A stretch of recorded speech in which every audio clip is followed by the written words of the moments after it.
بسم اللہ الرحمن الرحیم۔ حضرت معاذ ابن جبل رضی اللہ تعالیٰ عنہ کی ایک روایت ہے جو موجودہ دور میں حالات چل رہے ہیں ان کو سمجھانے کے لیے آپ صلی اللہ علیہ وسلم نے بڑا اہم نقشہ کھینچا ہے۔ فرماتے ہیں کہ صلی اللہ علیہ وسلم کا ارشاد ہے کہ ہدیہ اسی وقت قبول کر سکتے ہو جب تک کہ وہ ہدیہ رہے، لیکن جب وہ دین کے معاملے میں رشوت بن جائے تو اسے قبول نہ کرنا۔ آگے حضور فرماتے ہیں مگر ایسا لگتا نہیں ہے کہ تم اسے چھوڑو گے، کیونکہ فقر اور ضرورت تمہیں مجبور کرے گی۔ اس میں ہدیے کا ادب بیان فرمایا ہے کہ ہدیہ اسی وقت قبول کیا جا سکتا ہے جب کہ وہ ہدیہ رہے، لیکن اگر ہدیہ نہ رہے اپنی اصل کے اعتبار سے تو صرف ہدیہ کہنے سے وہ ہدیہ نہیں رہتا ہے، وہ رشوت بن جاتی ہے۔ جسے اس کی ایک مثال یہ ہے کہ الیکشن ہوتے ہیں، الیکشن کے دور میں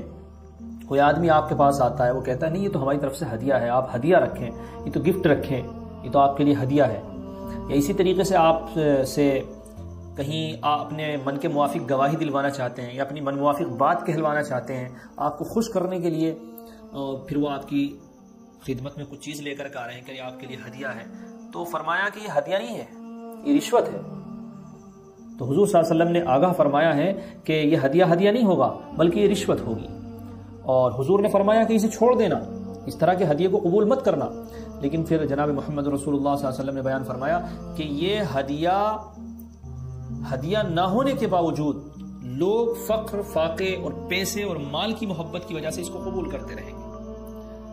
تو اس حدیث کے اندر ایک تو یہ بڑی اہم چیز بیان فرمائی، اور دوسرے آگے بیان فرمایا کہ اسلام کی چکی ہر حال میں گردش میں رہے گی، یعنی اسلام دنیا سے نہیں مٹے گا، بہرحال اسلام اپنی حالت پر رہے گا اور وہ برابر رہے گا، قیامت تک رہے گا۔ فرمایا کہ اس لیے کتاب اللہ جدھر چلے اسی کے ساتھ چلو، اپنی خواہشات کے مطابق نہ ڈھلو، آگاہ رہو، یعنی قرآن کریم جس موقع پر جس طرح رہنمائی کر رہا ہے اس کو اسی طریقے سے کرتے رہنا، اپنے من سے، اپنے مزاج سے، اپنے من موافق زندگی نہ گزارنا۔ ایسا نہ ہو کہ لوگوں کا غلبہ ہو جائے، ظالموں کا غلبہ ہو جائے تو تم ان کے ظلم کی وجہ سے ان کے حمایتی بن جاؤ اور ان کے ظلم میں شریک ہونے لگو۔ آگے بیان فرمایا کہ عنقریب تم پر ایسے حاکم مسلط ہوں گے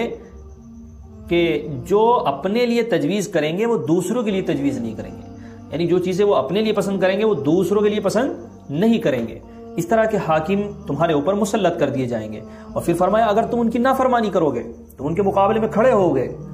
تو وہ تم کو تکلیف پہنچائیں گے، تمہیں قتل کر دیں گے، تم کو قتل کر دیا جائے گا، مار دیا جائے گا، جیلوں میں ڈال دیا جائے گا، بہرحال تمہیں ستایا جائے گا اگر تم ان کی نافرمانی کرو گے، ان کی بات نہیں مانو گے یا ان کے ظلم کے خلاف کھڑے ہو گے۔ اور آگے بیان فرمایا کہ اگر آپ ان کی فرما برداری کرو گے تو بے دینی کے سبب تمہیں گمراہ کر دیں گے، یعنی اگر تم ان بددین ظالم حکمرانوں کی تابعداری کرو گے اور باتیں مانو گے تو وہ تم سے اس طرح کے کام کرائیں گے کہ جو تمہیں جہنم میں لے جانے والے ہوں گے، تمہیں جہنم میں لے جائیں گے، اس طرح کے کاموں میں تم سے وہ تابعداری اور فرمانبرداری کرائیں گے۔ تو آگے بیان فرمایا، صحابہ نے پوچھا کہ اللہ کے رسول ایسی صورت میں ہمیں کیا طرز اختیار کرنا چاہیے؟ صحابہ اکرام کا بڑا احسان ہے ہم لوگوں پر کہ وہ چیزوں کو پوچھ لیا کرتے تھے حضور صلی اللہ علیہ وسلم سے، اور حضور سے پوچھنے کی وجہ سے فائدہ یہ ہوتا تھا کہ حضور جواب دیتے تھے، اب جب جواب دیتے تھے تو وہی ہمارے لیے رہبری ہوتی تھی۔ اسی طریقے پر صحابہ نے فرمایا کہ اللہ کے رسول جب زمانہ ایسا ہو جائے تو ہمیں کیا کرنا چاہیے؟ تو فرمایا وہی جو حضرت عیسیٰ ابن مریم علیہ السلام کے اصحاب نے کیا، انہیں آروں سے چیرا گیا، ان کو مارا گیا، ان کو سولی پر لٹکایا گیا، مگر وہ دین پر قائم رہے، مگر وہ دین پر ثابت قدم رہے اور اطاعت الہی میں جان دینا معصیت کی زندگی گزارنے سے بہتر سمجھتے تھے۔ وہ کہتے تھے کہ اللہ کی نافرمانی سے بہتر یہ ہے کہ ہم لوگ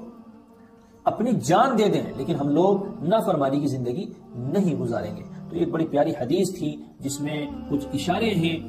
اور اللہ کے رسول صلی اللہ علیہ وسلم کی حدیث سے ہمیں بڑے اہم پیغامات ملتے ہیں۔ تو ان چیزوں کو سمجھنا چاہیے اور اپنے ذہن کو اسی حساب سے تیار کرنا چاہیے کہ ہمیں ظالم جابر لوگوں کے ساتھ بالکل کھڑا نہیں ہونا چاہیے، ہمیں انصاف پسند لوگوں کے ساتھ رہنا چاہیے، اور اگر ہم اس طرح کے لوگوں کے ساتھ کھڑے بھی ہیں تو یاد رکھیے حدیث میں بیان فرمایا کہ وہ اتنے غالب ہوں گے کہ وہ اپنی بددینی میں تمہیں بھی شریک کر کے تم کو بھی بددین بنا دیں گے۔ اللہ تعالیٰ ہم سب کی حفاظت فرمائے۔